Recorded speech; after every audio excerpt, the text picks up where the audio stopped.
Dad, look at the picture I drew.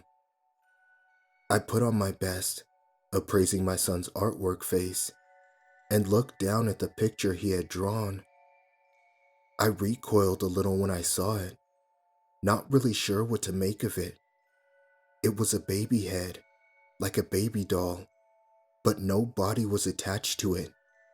The hair was gone, nothing but dots on the scalp, and the eyes were missing and staring openly. A big silver loop like a smile ran through the head, and the bottom was covered with little metal legs, like spider legs. I looked at it for a minute, wondering what this horrible thing was, but suddenly, it came to me, and I felt a little silly for being anxious. Good job, buddy. Is it the spider baby from Toy Story? Handing it back to him. No, Daddy. It's the monster that comes to my window at night. I sighed audibly. The monster had become a point of contention in our house as of late. Every night for the past 3 weeks, my son had woken up screaming because there was a monster outside of his window.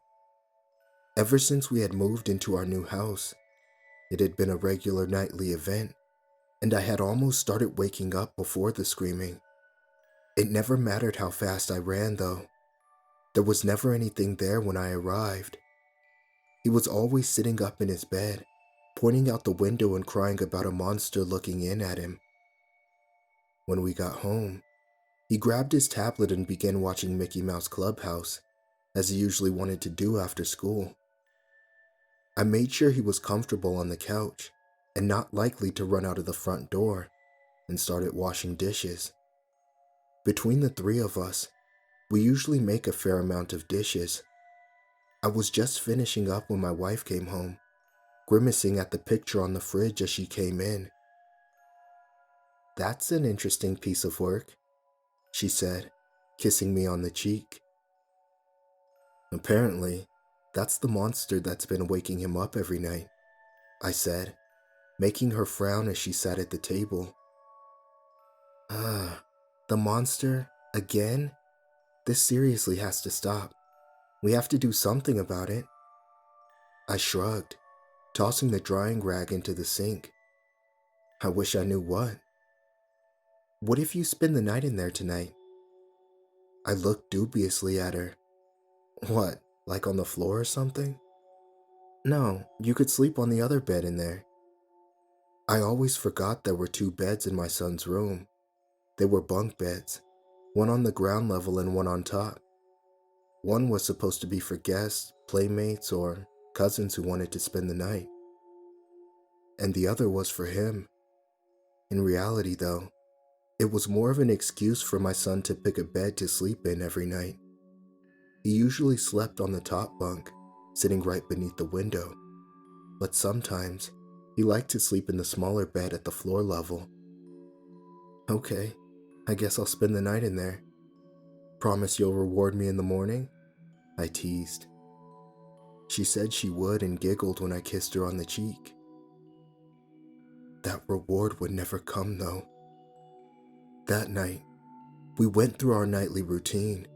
After dinner, we brushed our teeth, put on our pajamas, and got ready for bed. As I picked up the book and directed him to the loft bed, though, he grabbed my arm and shook his head. I thought he was about to argue about his bedtime. He wasn't a big one for bedtime. Instead, he shook his head and pointed to the bottom bunk. Can I sleep there? He asked, pointing to the bottom bunk. I sighed and looked up at the top bunk, wondering how I would get up that tiny staircase. One look at my son, though, showed something serious was going on.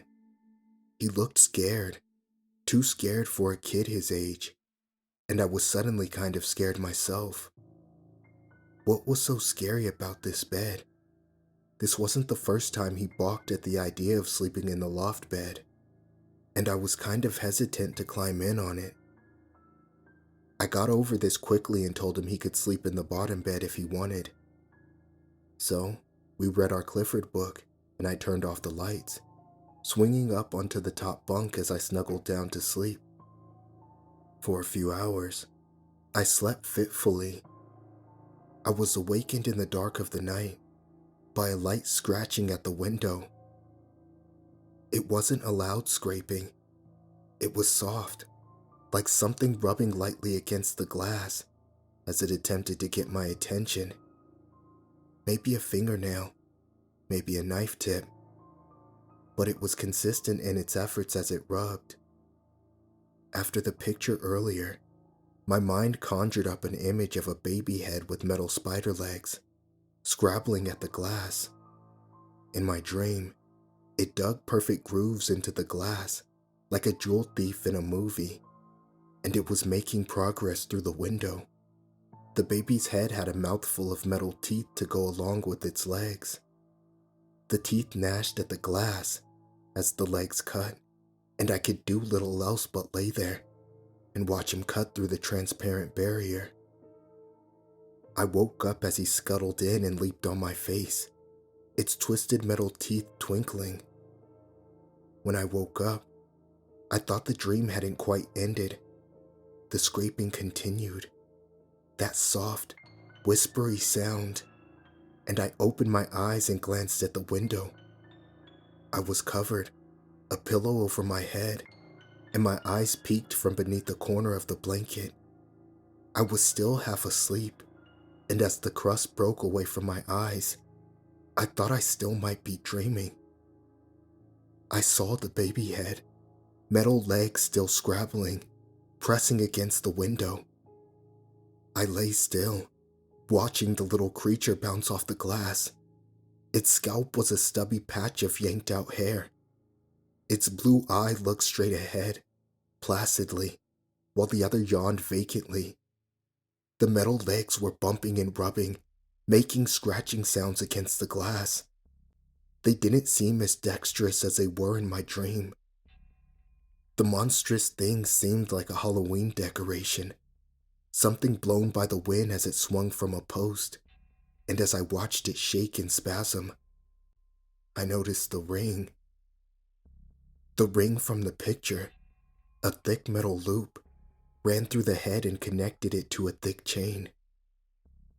I looked, following the chain, and the outline of a person began to come into view. He was framed perfectly against the privacy bushes in front of my windows, his clothes blending seamlessly. He was tall, 6 feet at least, and his body was large and looked strong beneath his sweater.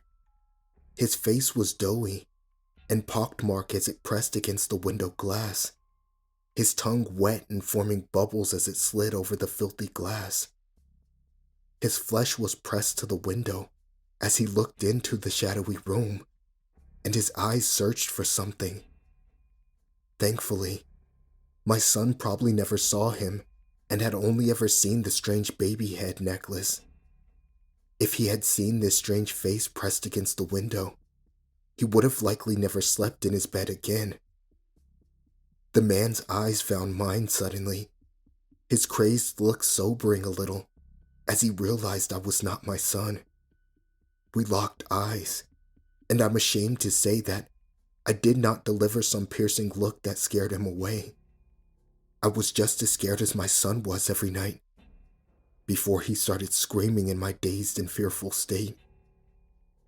We stared at each other for a count of 5 before he broke and ran off into the night. The police just left, taking a complete statement and checking the bushes for evidence. My son is asleep in my bed, my wife having wrapped him in her protective arms, and I'm sitting on the edge and putting this into words. Tomorrow I'm going to the hardware store. I'll be coming back with wood to board up that window. I don't care if this weirdo ever comes back or not.